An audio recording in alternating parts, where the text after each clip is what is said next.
Welcome back to the channel, everybody. Well, here we go. We got a date to add to our calendars. Big times are ahead. There's a huge shift about to happen. I'm not the one saying it. I'm gonna let them tell you. This article is actually titled "Public Sector Payments Prepare for a $175 billion shift to digital." So now we see that distinction coming in handy that we learned from the Bank for International Settlements, where they distinguish electronic or e-money systems like Zelle and PayPal, Venmo. Those are the old legacy system payment systems versus what is titled as digital, which is DLT, blockchain based, or it could be Hashgraph as well, but mostly is blockchain right now. That's where we're heading towards. So then now that we know that, and don't worry, we're going to dive into the article. But now that we know that, we can pinpoint, OK, well, who's at the forefront of that? Because whoever is at the forefront of that, if they have native tokens, etc., probably going to be able to make a lot of money off of them by having that knowledge and being in early, which we know who is at the forefront of most of these types of things, or at least a few companies, right? Bank coin companies, not financial advice, right? Just my humble opinion. But that information is valuable. But listen to this. This is what they have to say. It says a shift in the public sector disbursements is underway beginning on September 30th. There you go. So around that time, we need to start looking for information being released, activities happening. There's going to be a lot happening, folks. And if you think the bank coin companies don't know about this and haven't been preparing for this, especially in the US where now everything has been unleashed, I don't know what to tell you. They're waiting to feast. They've been preparing for these moments where they're unleashed.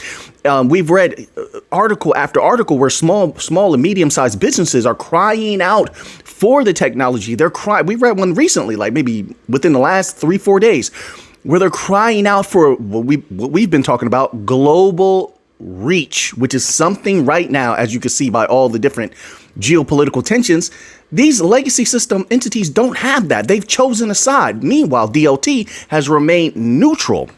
A neutral layer for everything to move across. That's why if you saw yesterday's video and in the video before that, those are major what they came out and said, what Ripple was trying to establish. Don't look at the headlines, because I saw some of the headlines and they were manipulating the wording or the message that was being conveyed from David Schwartz. And then before him, the day before, it was Brad Garlinghouse coming out saying a whole lot. Don't look at the headlines, right? They catch your eye. OK, that's cool. Read the actual posts that those individuals made. Read the actual statements and you will see that what they're talking about is so expansive. We're looking at a true global domination, true industry domination. The financial industry is about to be flipped on its head, and it's great for anybody that's involved in these bank coin companies. In my humble opinion, once again, not financial advice, you do what you want to do. There's no way in my mind those prices don't absolutely skyrocket past the moon, past the galaxy. You know, we're talking about edge of the universe type stuff, in my humble opinion. But let's read a little bit further. OK, there's more. All right. So beginning September 30th, all federal agencies. And I told people, watch out for those governmental contracts. They're coming. 1, watch out for the military contracts. That's 2. Did you see the articles that came out the other day, which got buried very quickly, didn't they? Where there was some politician was talking about how the military was backing Bitcoin reserves. Come on now, listen. Now, listen. Who's to know if that person is telling the truth or not? I'm not them. Are you them? No, you're not them. So we don't know if they're telling the truth or not. But let's play that game and go down that avenue of thinking. If the military is backing Bitcoin, if they like Bitcoin, why would they not love? If they like Bitcoin, why would they not love bank coins? Or the bank coin, it's not bank. I say bank coins. That's a term that's meant to encompass all the technology. OK, but they need the traceability of an XRP. They need the global reach of a Hedera. They need the smart contract capability of a Solana, et cetera, et cetera. They all do something special. They need that. So just think about that for a minute. Those contracts are coming. It's the same way with all these dominant companies. They start out on their own. They make some waves. They start working with the financial industry. A lot of these very overt companies that, easily to look at and observe what they're doing. And then they end up landing governmental and military contracts, which a lot of them you can't talk about. for good reason, I would assume, right? But everything that touches the XRP ledger, as an example, is going to affect XRP. That's what David Schwartz said. So logically, if we extend that reasoning, everything that touches all of these Bankcoin blockchains will affect the native tokens. Those native tokens are important. They are the core. Without them, they're nothing. They must be affected. And their use is much more expansive than what people want to lead you on to believe, because they want as much as possible for themselves. You have to understand, humanity is still operating. A lot of humanity is still operating out of what they call the reptilian brain, where self-preservation is the number one rule. So a lot of people are just going to look out for themselves. They're saying, let me get more of this before the price goes up. They're playing the same game the big businesses are, and the big businesses are definitely playing that. You can observe the manipulation. So articles will come out and shake people out of the industry, right? And really not much happens, but people will get shaken out. And I mean, not much happens as far as those catalysts are concerned. And then you witness what? Like, just observe, like, use your own research, see it for yourself. Those companies buy every single time. You get someone like, I believe it's like Santiment, and you got a bunch of companies that you have. You have a bunch of companies that monitor stuff like that. You see these big companies buying and buying and buying. It's just like, it's the same game, folks. I'm telling you, they play with gold. Don't worry, we'll get back to the article. By the way, if you enjoy this content so far, boom, click that like button, all right? They're playing the same game with gold. They know gold is going to skyrocket. They knew silver was going up. Didn't I tell you? I told you silver was going up. And what happened? We're going to get to an article about that later. Once again, you like this? Boom, click that thumbs up, because I'm about to load you up with information. I told you silver was going to do something special, and it did. But what did they do? All the controllers, they said they tried to throw out negative catalysts for gold, and that didn't work. But they were buying. I'm going to expose them. I'm going to let them in their article expose the truth in a moment. Don't worry. We're going to get to that. They tried to do the same thing with silver. Throw negative news out there. And then what? Silver does something special. 13-year high. 13-year high. There's a lot coming, folks. It's going to be up to you to stay strong-minded. I mean, you do what you want to do, but I'm just saying, this is a game where they look at it as a game. It's all a chessboard. They're moving the pieces right now. You need to have a good opening, okay? Bobby Fischer type stuff, Magnus Carlsen, Gukesh, all. You need to have a good opening, good strategy, because they're playing a heck of a chess game. All right, so now it says, it continues on here. All federal agencies, all of them, must replace paper-based payments with digital disbursements, including real-time payments, direct deposit, prepaid cards, and digital wallets. And that is the trap for them, not for people. Once they get into that digital wallet stuff, I'm telling you, it is the hook.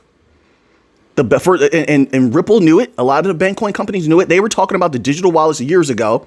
Then the BIS started talking about digital wallets. Remember that? They got hooked. They said, oh, well, this is something special, because they see that they have a lot that they can leverage there.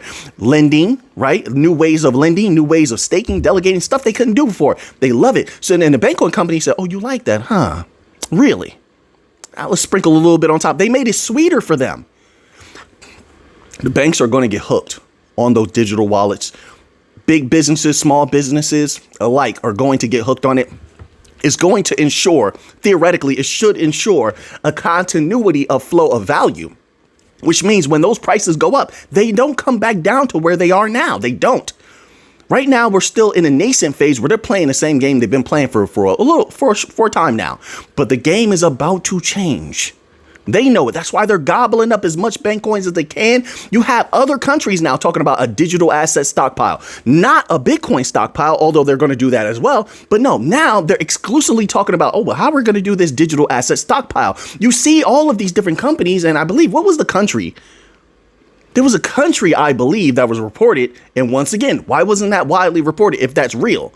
Some country was talking about an XRP stockpile. I can't remember which one. Do your own research. That came out in the last 3 days. It probably wouldn't be hard to find unless they deleted it from the internet or something like that, or if it just wasn't something legit. But that's up to you to look into. But I remember that. The point is, they're getting into that now. You have companies doing Solana stockpiles of reserves. Come on now, folks. It's almost time. in the progress is observable. Let's keep going. Let me get back to the article here. Some days I feel so excited. I'm glad. I feel good. This is great information. So now let's go here. Look, I'm here to take that bank money, and I'm going to scrape up some big business money all along the way. It's looking like this. Once they hit a certain point, it looks like this is going to be easy. It does. In my opinion, you don't have to agree with that. I'm not here to make someone agree, tussle with you. It says here, the move stems from a March executive order. It was in it. Okay. Modernizing payments to and from America's bank account, and marks an evolution in how the United States government delivers money.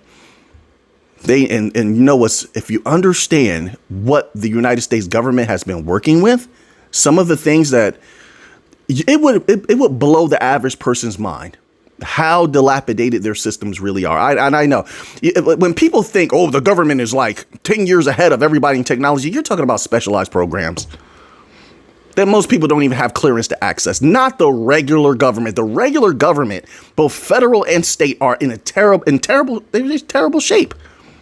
Everyone knows that's why they're about to feast on them and take advantage of them as far as business. That's the truth, you know. Let's keep going here. So, yeah, I think that makes it much easier. When you look at it that way, understand the truth. It says, at stake is more than convenience. The federal government processed $175 billion in paper checks in 2024. Folks, it's over. I'm telling you, we just read an article. We read a little piece of it where they verbatim were saying most people don't use checks anymore. Most people do not use checks anymore. And then, that reminded me. Remember the article we read before that from the big business people? And they were saying how there's this problem with checks. A lot of money goes missing. There could be errors, et cetera, et cetera. They went in depth with that, right? It's almost time. It says it cost them, get this, to move $175 billion in paper checks in 2024. It cost them nearly $700 million. We're going to chop that significantly. Now, chopping that down significantly means we're saving them money. It's not just them. The government is the businesses as well. Right? Business, regular SMBs, SMEs, large banks. By saving them that significant amount of money, now they can expand. Now they can play in any way that they want. They can reallocate that any way that they want. And now knowing that, and then giving them access to extremely advanced technology, and here's even better than being advanced, extremely adaptable technology. These DLT systems will be able to absorb everything. They are already positioning themselves to absorb very advanced artificial intelligence. They're going to absorb quantum computing. That's why you have banks and now some businesses testing out quantum computers. Things change in a few months, don't they? Yes, they did. Very much so, especially now that you have these quantum batteries that they're working on, which are 1,000 times more efficient than what you had before. So now it makes it feasible. So if you can produce something like that, everything's going to be cheaper. So what does that boil down to when it comes to bank coins?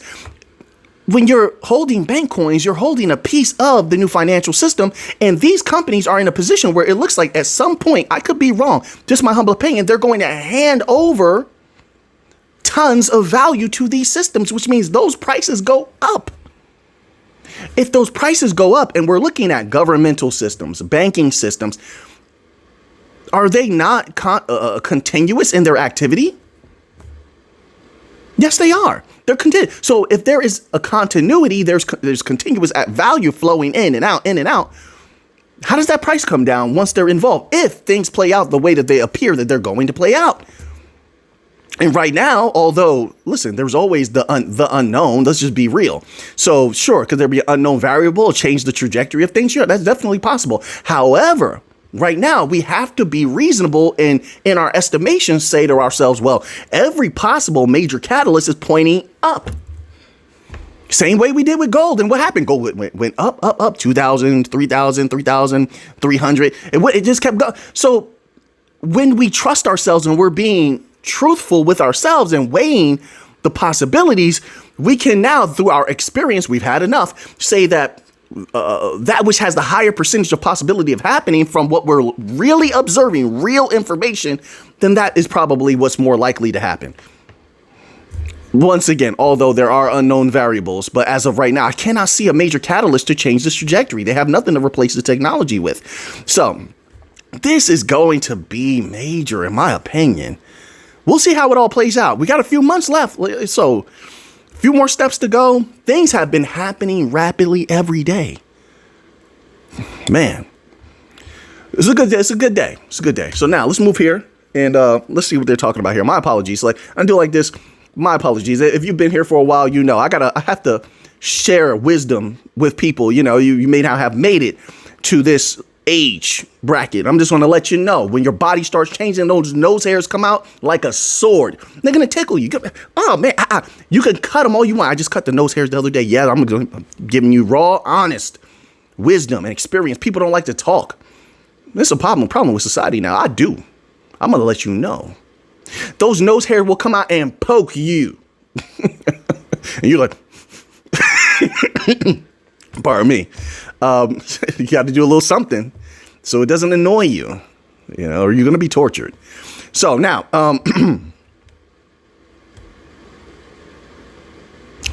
right here, I thought he addressed this a bunch of times already, but apparently, let's see if he says something different. This article is titled, well, let's see, how long is the video now? Ooh. Ripple CTO ends speculation. Move my lamp a little bit. I'm going to get a white lamp at some point so I don't look so orange. I know I've been saying that for a long time. I'm not going to lie. I'm a little attached to this lamp. I am. I've had it so long. Ripple CTO ends speculation on private XRP. It says private XRP mystery finally debunked. Didn't he address that before? There's not two XRPs. He said that before. Look it up on Google. Debunked by Ripple CTO David Schwartz. Here's the truth. It says the long-running chatter around Ripple quietly using private versions of XRP. Yeah, he addressed. Wait. I don't understand why this is coming up again. I don't understand why that's being questioned again. He already addressed this like 2-3 times. Said there cannot be two XRPs. There's only one XRP. But anyway, this is what he's saying. Okay. Long-running chatter around Ripple quietly using private versions of XRP just hit a hard stop. David Schwartz, Ripple CTO, and one of the architects of the XRP ledger stepped in this week to directly address the topic, and with it ended a thread of speculation that has been circling for years inside the XRP community. That doesn't make sense. And U.Today writers, you know that. You know that. So why play this game? You know he addressed this 2-3 times. We can go. Google exists. Bing exists. Yahoo, I think, Yahoo.com is still a search engine, correct? I'm asking. I don't use it, so I wouldn't know. You know? And then people even have AI. AI does the searches for you, right? A lot of people claim they use it like, what do you call that? They use it like a search engine. Their AI, like ChatGPT, etc. I don't. If I need a thumbnail or something like that background, you know, I've definitely been using it for stuff like that, and not even all the time for that. Sometimes I'll put together a thumbnail myself, but you could tell when I put the thumbnail together myself, like, I mean, the background image is going to be simple. But anyway, that exists. So you can look up these articles. It says it started with a straightforward question on social media. Does XRP get burned on private ledgers? Okay, that's an interesting question. I don't think, yes. Why would it not? The logic behind, you can't change the mechanisms, I don't believe. That it must have a continuity of function. It says the logic behind the question was simple. If XRP is not being burned outside the public ledger, okay, then deflationary pressure must only come from the main XRPL. Schwartz replied with something that cut straight through the fog. No private ledgers today are using XRP as a fee currency. If someone were to build one in the future, the fees would probably go to the operators of that ledger, not be burnt like they are on public chain. And then it continues. It is a statement that lands heavier than it reads. For years, some corners of the crypto space have speculated that Ripple might be operating parallel systems, private ledgers, possibly with different prices, which is, like I said, he put that to bed a long time ago. Different prices or XRP mechanics behind closed doors. The idea even floated that Ripple's work on CBDCs might include a sort of internal XRP variant, which also was put to bed by David Schwartz. But the latest response from the CTO makes it clear there is no dual pricing. 1. 2. No private XRP burning in the shadows, and nothing that would suggest that the token behaves differently on some undisclosed network. There you have it. All right, we got to move on, folks. Oh, man. I was having so much fun. We took up a lot of time. I want to get to this Bitcoin. I have Bitcoin and gold news today. I could have sworn, don't I have the silver? Did I put the silver news in here? Yes, I did. I want to get to that. This video might have to be a little bit longer, but if you like this content, appreciate the video despite any length of it, please click that like button. Lets me know. And definitely like the algorithm, which is, the algorithm treats you like a stern parent or something. Bitcoin supply shock. Percentage of Bitcoin on exchanges nears 2018 levels. Institutional demand and more holding are pushing the percentage of Bitcoin on exchanges to the lowest since 2018, signaling a potential supply shock. Here we go. Whew-wee. I'm telling you, just be ready. Well, first of all, it's showing Bitcoin red at $101,123 at the time of this video. Of course, once again, that can change as this video will come out hours and hours and hours later after I recorded it. So just stay on top of the price yourself. Bitcoin's percent supply on exchanges has dropped to near 7-year lows, falling below 11% for the first time since March 2018.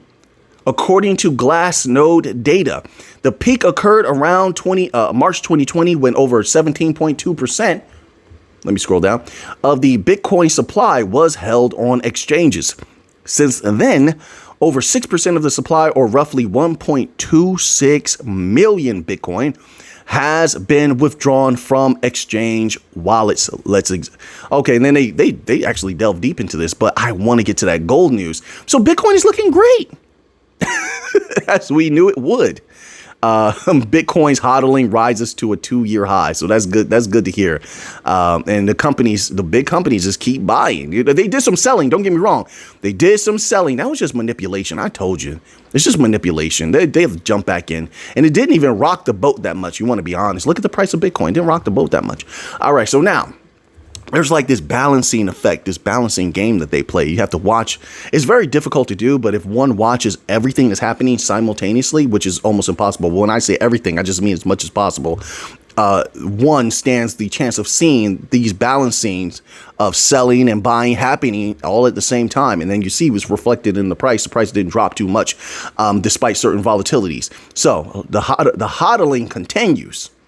Bitcoin remains super bullish. All right, so now we're going to go here to a little bit of gold and silver news. Commodities, I personally feel, and it's going to be they're going to be doing very well long into the future. The catalysts are just too strong. So now, gold prices, gold sees price gains. Silver soars to 13-year high. Let's go silver. And I'm going to say this, and you could disagree. Not financial advice, just my humble opinion. I think silver in the future is going to shock people. I do. I don't know when, but I'm watching closely the catalyst. Let's read this little tidbit here. It says gold prices are posting good gains and hit a 4-week high in early U.S. trading Thursday.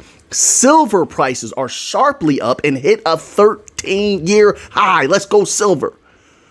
The charts, yeah, I'm excited. The charts have turned more bullish for both metals. You know why I'm excited? I'm excited because so many people don't believe in silver. And not here on the channel. I mean, like in real life, I've had people really speak against silver to me. I'm just like, okay, to each his own. That's what you think. Okay. 13-year high. You remember where silver was a long time ago? Let's go.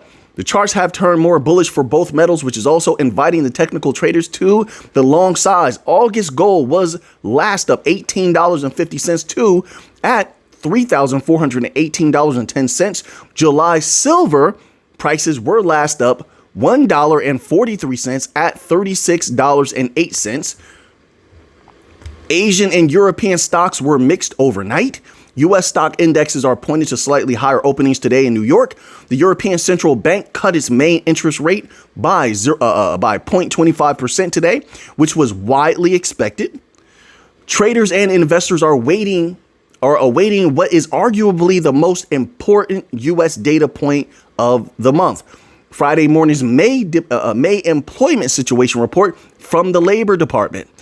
The key non-farm payrolls number is seen up 125,000 jobs compared to a rise of 177,000 in the April report. And with that, we're going to leave it there for today, folks. So now that you have that information, what are you going to do with it? I know what I'm going to do with it. So until next time, everybody, let's get to the money.